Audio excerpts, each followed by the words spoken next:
Hallo, guten Tag. ဒီနေ့မှာဆိုလို့ရှိရင်เนาะ Super Eyes Focus Packet D5 ပဲဖြစ်ပါတယ်။အဲ့တော့ဒီပေါ့เนาะ D5 episode 5ပေါ့เนาะအပိုင်း9မှာဆိုလို့ရှိရင်ဘာတွေကိုလေ့လာရမလဲဆိုရင်တော့ Das Frühstück เนาะ Das Frühstück အဲ့ပေါ့နော်အဲ့ဒီပေါ့နော် frühstück ဆိုတာက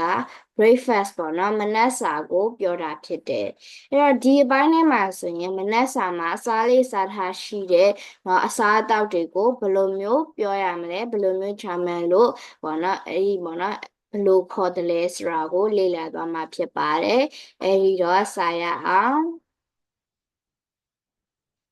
မှာဆိုရင် das Frühstück မနက်စာထဲမှာဆိုလို့ရှိရင်ဘာလို့ပေါ့ပပစားတဲ့ထဲမှာဆိုရင်ပထမတစ်ခုကတော့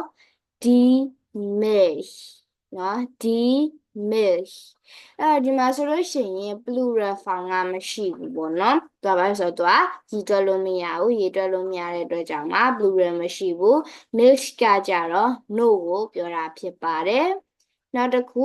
der Käse der Käse အဲ့ဒါကတော့ cheese ကိုပြောတာဖြစ်တယ် cheese ဆိုလို့ရှိရင်လည်းရေတွက်လို့မရဘူးတစ်ထုံးနှစ်ထုံးဆိုပြီးတော့မှသူကသာပြောတဲ့ပုံစံကတော့ရှိတယ်တစ်ခုနှစ်ခုလို့တော့ခေါ်လို့မရတဲ့အတွက်ကြောင့်ဖြစ်တယ်သူမှဆိုရင်ဘာလဲဂျာမန်စာမှာဆိုရင် cheese ကိုအများပုံစံမရှိပါဘူးနောက်တစ်ခု das Spiegelei das Spiegelei သူကကြက်ဥကြော်ကိုပြောတာဖြစ်တယ်အများဆိုလို့ရှိရင် die Spiegeleier die Spiegeleier အဲ့တော့ရိုးရိုးပေါ့နော်ကြက်ဥကြော်မဟုတ်ပဲနဲ့ရိုးရိုးကြက်ဥပဲပြောချင်တယ်ကြက်ဥဝယ်တယ်လို့ပါလို့ပြောချင်တဲ့အခါမှာဆိုရင် I เนาะ A E I ဆိုပြီးတော့မှ das I ဆိုပြီးတော့သုံးတယ်ပေါ့နော်နောက်တစ်ခု die Wurst เนาะ die Wurst die Würste Würste ကအများပေါ့နော် Würst ကကြတော့ဘာကိုပြောရလဲဆိုတော့ကြက်ဥကြောင်ငှက်ဥကြောင်ကိုပြောတာဖြစ်ပါတယ်နောက်တစ်ခု die Butter die Butter ပေါ့နော်သူကထောပတ်ကိုပြောတာဖြစ်တယ်ထောပတ်ကလည်းသူမှာဂျာမန်စာမှာ plural form မရှိပါဘူး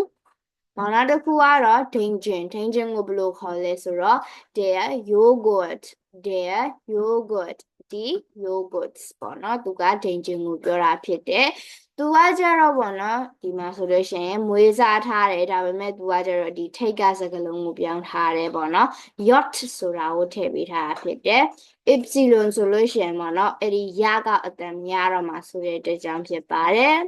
နောက်တစ်ခုကတော့ die Marmelade die Marmelade ဆိုတာကတော့ယိုကိုပြောတာဖြစ်ပါတယ်အများကတော့ die Marmelade သူကကြတော့ယိုကိုဘယ်လောက်တော့ပေါ့နော်သူကကြတော့ဒီမှာဆိုရင်အများရှိတာပေါ့နော်ဒီမှာဆိုရင် zwei Marmeladen ဆိုရင်နှစ်ဘူးဖြစ်သွားပြီပေါ့နော်ယိုနှစ်ခုလို့တော့မဟုတ်ဘူးယိုနှစ်ဘူးဆိုပြီးတော့မှသုံးတာဖြစ်ပါတယ်နောက်တစ်ခုကတော့ပေါ့နော်အသားပြားပေါ့နော်အသားပြားကိုဆိုလို့ရှိရင် der Schinken der Schinken ဒီမှာဆိုရင် S C ဟာကိုဆိုရင် S အတန်နဲ့ပဲပေါ့နော် Schinken ဆိုပြီးတော့မှပဲပြောပါတယ်ဒီကတော့ ham အသားပြားကိုပြောတာဖြစ်ပါတယ်နောက်တစ်ခုဒီမှာဆိုရင်ပေါ့နော်အရှိကဗီဒီယိုထဲမှာဆိုရင်အဲ့ဒီပေါ့နော်ပန်းဆိုတဲ့ဗီဒီယိုထဲမှာဆိုရင် bloomshan တို့ဘာလို့ပါတော့ကြောင်းလို့အသေးချုံကြီးလေးတွေကိုပြောပြထားပါတယ်အဲ့ဒါကိုပြန်ပြီးတော့မှနှွေးပေးမှဖြစ်ပါတယ်အဲဒီမှာဆိုလို့ရှိရင်ဒီမှာဆိုရင် broad ဆိုတဲ့ဟာနဲ့ပဲပေါ့နော်ဥပမာယူကြည့်ကြပါမယ်အဲ့တော့ဒီမှာဆိုရင်ဒါက broad เนาะ broad ဆိုတာကပေါင်မုတ်ကကြတော့ဒီမှာဆိုရင် broad ရှမ်းကလည်းရှိတယ်ဘာကွာလဲเนาะအဲ့တော့ပေါင်မုတ်ဆိုလို့ရှိရင်အချက်လိုက်ကြီးတွေတို့เนาะအလုံးလိုက်ကြီးတွေတို့အချောင်းလိုက်ကြီးတွေတို့ broad လို့ခေါ်ပါတယ်အများဆိုလို့ရှိရင်အများမဟုတ်ဘူးအနည်းပေါ့နော်တိလေးလို့ပြောရှင်တယ်ပါမအလုံးတိလေးတွေပဲဖြစ်ဖြစ်เนาะပါမောက်ပေါ့နော်ဂျုံနဲ့လောက်ထားတဲ့ပါမောက်တော့ဟုတ်တယ်ဒါပေမဲ့ site သေးတဲ့ပါမောက်လေးတွေပဲဖြစ်ဖြစ်အဲ့ဒါကိုဆိုရင် rochen ဆိုပြီးတော့မှပြောတာဖြစ်ပါတယ်အဲ့တော့ဒီမှာဆိုလို့ရှိရင် bloomer ပေါ့နော် bloomer ဆိုလို့ရှိရင်သူကဘာလဲပန်းပွင့်เนาะပန်းပွင့်ကိုပြောတာဖြစ်တယ်ဒါပေမဲ့နော်ကိုကပန်းဝင်တိတိလေးတွေပေါ့နော် Sonnenblumenchen လို့ပါတယ်လို့မျိုးဆိုလို့ရှိရင် မှာဆိုရင်ဘာလုပ်လဲဆိုတော့သူကကြတော့ A ပါနေတယ်ပေါ့နော် vowel ပါနေတော့ပေါ့နော်နည်းနည်းလေးတော့တတိထားတယ် bloom အဲ့ဒီ vowel လေးကိုဖြုတ်ပေးရတယ် shan bloom shan ပန်းတိတိလေးဖြုတ်ရတာပေါ့နော်ဒါကတော့ဒီကတော့အသေးအကြီးပြောင်းတာလေးကိုပြန်နှွှေးပေးတာဖြစ်ပါတယ်အဲ့တော့ဒီမှာဆိုရင် does brochen သူတို့တွေကဆိုလို့ရှိရင်လည်းဒီပေါ့နော် plural ပြောင်းတဲ့အခါမှာဆိုရင် article d တာပြောင်းရတာပေါ့နော်အဲ့တော့ဒီမှာဆိုလို့ရှိရင် article အကြောင်းပြောရမယ်ဆိုရင်ဂျာမန်စာမှာရှိတယ်ပေါ့နော်ဒီပေါ်က noun တွေအများစုอ่ะဆိုလို့ရှိရင် article ရှိကြတယ်အင်္ဂလိပ်မှာဆိုရင် an the ပေါ့နော် an ကိုဆိုလို့ရှိရင်တို့ကအဲ့ဒီပေါ့နော် the သူတို့ရဲ့ the article ပေါ်မူတည်ပြီးတော့မှလိုက်တာဖြစ်ပါတယ်ဒီမှာဆိုရင် the မှာဆိုလို့ရှိရင်ဘာတွေရှိကြသလဲဆိုရင် there does ဒီဆိုပြီးတော့မှ3ခုရှိပါတယ်အဲ့တော့ဒီ dadas ဒီပေါ့နော်နောက်တစ်ခုရဲ့ dadas ဒီကိုဒီမှသာလျှင်သူတို့ရဲ့ indefinite pronoun ပေါ့နော် an ကိုလုံနိုင်မှာဖြစ်ပါတယ်အဲ့တော့ဥပမာအနေနဲ့ပေါ့နော်ကျုပ်ဥကျော်တစ်လုံးဆိုလို့ရှိရင် das spiegel eye ပေါ့နော်အဲ့ဒါကိုကျုပ်ဥကျော်တစ်လုံးလို့ပြောရှင်နေဆိုရင် I spiegel eye ဖြစ်တယ်ဒါကဘာဖြစ်လို့လဲဆိုတော့သူရဲ့ article ဒီ das ဖြစ်လို့နော်အခုမှအနေနဲ့ဒီမှာဆိုလို့ရှိရင်နောက်တစ်ခုကဘာလဲ there cafe ဆိုလို့ရှိရင် ein ဘာလို့တော့ ein Tasse cafe ဖြစ်သွားတယ်ဥပမာအနေနဲ့ article က there ဖြစ်နေပြီပေါ့နော် there ရှင်းခန်းဆိုရင် ein ရှင်းခန်းလုပ်ချင်တယ်နော် ein နော် an လုပ်ချင်တယ် ein သုံးရမလားဘာလားမသိဘူးဆိုရင် there ကလည်း ein နဲ့ပဲသုံးတယ်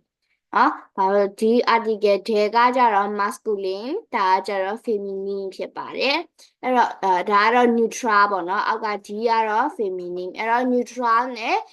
masculine က I ဖြစ်တယ်အကယ်၍เนาะ d ကိုဆိုလို့ရှိရင်ပြောင်းမယ်ဆိုလို့ရှိရင်တော့ I နဲ့ဖြစ်မှာဖြစ်ပါတယ်เนาะ I နဲ့ a လေးထည့်ပေးရမှာဖြစ်ပါတယ်အဲ့ဒီပေါ့เนาะဒီသူ့ရဲ့ပေါ့เนาะ casus ပေါ့เนาะ subject လား object လားပုံမူတည်ပြီးတော့မှထပ်ပြောင်းတာတွေလည်းအများကြီးရှိတယ်အဲ့ဒါကတော့နောက်တော့မှပဲပြောမှာဖြစ်ပါတယ်အဲ့တော့ဒီမှာဆိုရင် das Brotchen die Brotchen နောက်တစ်ခုကတော့ das Weißbrot Weißbrot ဆိုတာပါမုတ်အဖြူကိုပြောတာဖြစ်ပေါ့နော်။ဥပမာနဲ့ကျုပ်တင်စားတဲ့ပါမုတ်ရိုးရိုးပါမုတ်အဖြူကိုပြောတာဖြစ်တယ် white bread ကိုပြောတာဖြစ်တယ် das Weißbrot die Weißbrot coffee ဆိုလို့ရှိရင် der Kaffee die Cafés နော်အဲ့လိုပြောလို့လည်းရတယ်လို့မျိုးနော် coffee တစ်ခွက်အဲ့လိုမျိုးပြောရင်လည်းဆိုရင်